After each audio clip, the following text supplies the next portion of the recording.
Mesdames et messieurs, j'espère que vous allez bien. Aujourd'hui, j'aimerais vous partager un message très important. C'est le message le plus important que vous pouvez entendre dans votre vie. Pourquoi? Parce que ce message va vous donner la clé pour la vie éternelle. La réalité, mes amis, c'est que la vie sur la terre est tellement courte. Et la réalité, c'est qu'on va tous mourir. Mais la question la plus importante que tu peux te demander, tu peux te poser, c'est où est-ce que tu vas aller après la mort? Est-ce que tu t'es déjà posé cette question? La Bible nous dit qu'après cette vie, après la mort, on va être jugé par Dieu selon tout ce qu'on a fait sur la terre, que ce soit le bien ou le mal. Mais le problème, c'est qu'on est tous des pécheurs, on a tous désobéi Dieu. Que ce soit le mensonge, désobéir nos parents, la drogue, l'alcool, le sexe hors du mariage, on a tous péché contre Dieu. Et c'est pour ça que la Bible nous dit que la salaire du péché est la mort. Et si on meurt dans nos péchés, on va être séparé de Dieu pour l'éternité en enfer parce que Dieu est saint, Dieu est parfait. Et nous, en tant qu'êtres humains, on est imparfaits. C'est pour ça qu'on a besoin d'un sauveur. Mais j'ai une bonne nouvelle pour vous aujourd'hui. La bonne nouvelle, c'est qu'il y a un sauveur et son nom, c'est Jésus-Christ. La Bible nous dit que Dieu a tant aimé le monde qu'il a envoyé son Fils unique Jésus-Christ, afin que quiconque croit en lui ne périsse point, n'ira pas en enfer, mais aura la vie éternelle. Il y a 2000 ans, Jésus est venu sur la terre. C'est pour ça qu'on célèbre la vie de Jésus durant les temps des fêtes, parce que Jésus était quelqu'un qui a marqué l'histoire. Et comment est-ce qu'il a fait? Premièrement, Jésus était la seule personne dans l'histoire de l'humanité qui pouvait vivre sans péché, parce que Jésus était Dieu dans la chair. Il n'était pas contaminé par le péché, parce qu'il était né d'une vierge. Il était conçu par le Saint-Esprit.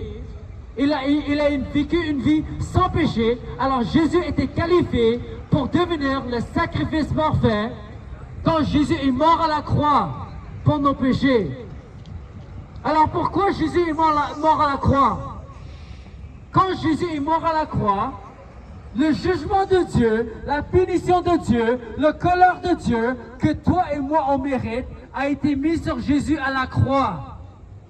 Afin que on peut être pardonné pour nos péchés. Parce que oui, mes amis, on est tous des pécheurs. La Bible nous dit que tous ont péché et on est tous privés de la gloire de Dieu. Et la salaire du péché est la mort. Mais le don gratuit de Dieu, c'est la vie éternelle à travers son Fils Jésus-Christ, le Fils du Dieu vivant. Alors Jésus a pris le jugement de Dieu à la croix afin que toi et moi puissions être libres des conséquences de nos péchés. Et non seulement il a pris tes péchés, mais Jésus a été resté la mort, il a conquis la mort.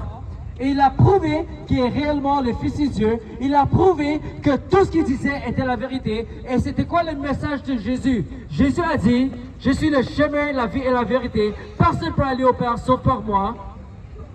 Parce que personne n'est assez bon pour aller au paradis. Parce qu'on est tous des pécheurs. C'est pour ça qu'on a besoin de sauveur. C'est pour ça que Jésus a dit, je suis le chemin, je suis la porte pour la vie éternelle.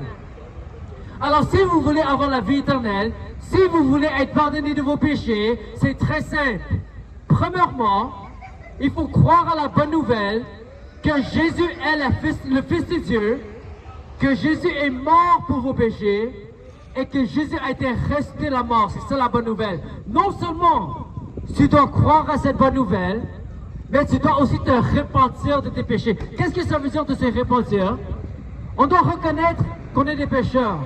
On doit reconnaître qu'on n'est pas assez bon pour aller au paradis parce qu'on est imparfait. Seul Dieu est parfait. Et on doit venir à Dieu avec un cœur sincère. On demande à Dieu de nous pardonner de nos péchés.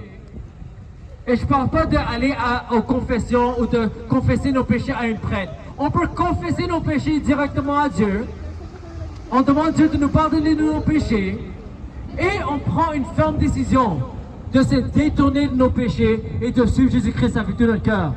La réalité, c'est que l'Église catholique ne peut pas nous sauver. La religion ne peut pas nous sauver. La seule chose qui peut nous sauver, c'est une réelle relation avec le Dieu qui nous a créés et la foi en son Fils Jésus-Christ, le Fils du Dieu vivant. Alors si tu crois en Jésus, tu crois qu'il est mort pour tes péchés, tu crois qu'il a été resté la mort, c'est assez pour commencer une relation réelle avec Dieu. Parce qu'il y a seulement un médiateur entre Dieu et les hommes, et c'est Jésus-Christ. C'est pas le prêtre, c'est pas le pape, c'est pas Marie, c'est pas les saints, c'est seulement Jésus-Christ. Jésus est le seul chemin pour aller au Père. Jésus est le seul chemin pour avoir une relation avec Dieu. Jésus est le seul chemin pour avoir la vie éternelle. Alors si vous voulez avoir l'assurance que vos péchés sont pardonnés, il faut venir à Jésus. C'est pas à l'église catholique, c'est pas au prêtre, c'est pas en faisant des bonnes œuvres, parce que malgré toutes les bonnes œuvres qu'on peut faire, ça va pas effacer nos péchés. La seule personne qui peut effacer nos péchés, c'est Jésus-Christ. Parce que Jésus est mort à la croix, il a été resté la mort, et si tu mets ta foi en lui, et tu te répands de tes péchés, tu te détournes de tes péchés, et tu décides aujourd'hui de suivre Jésus avec tout ton cœur, tu peux être pardonné de tes péchés, tu peux avoir une relation avec Dieu, et tu peux avoir la vie éternelle. Et quand tu prends cette décision, tu dois commencer à développer une relation avec Dieu. Tu peux avoir une relation personnelle avec le Dieu qui t'a créé. Je ne parle pas d'une église, je ne parle pas de l'église catholique, protestante, je parle d'une réelle relation avec le Dieu qui t'a créé. Si vous venez à Dieu, vous lui demandez de se révéler à vous, Dieu va répondre à cette prière. Dieu va se révéler à toi. Dieu va transformer ta vie. Et Dieu va te parler. Et si tu veux écouter la voix de Dieu, je vous encourage à prendre une Bible. Ce soir, on a des Bibles gratuites qu'on est en train de donner. Alors, si vous voulez une Bible, n'hésitez pas de nous approcher. Si vous avez besoin de la prière, ou si vous avez des questions, et si vous voulez savoir comment avoir une réelle relation avec Dieu, moi et mes frères, on sera là jusqu'à environ minuit pour vous assister. Que Dieu vous bénisse, Jésus vous aime. Au nom de Jésus.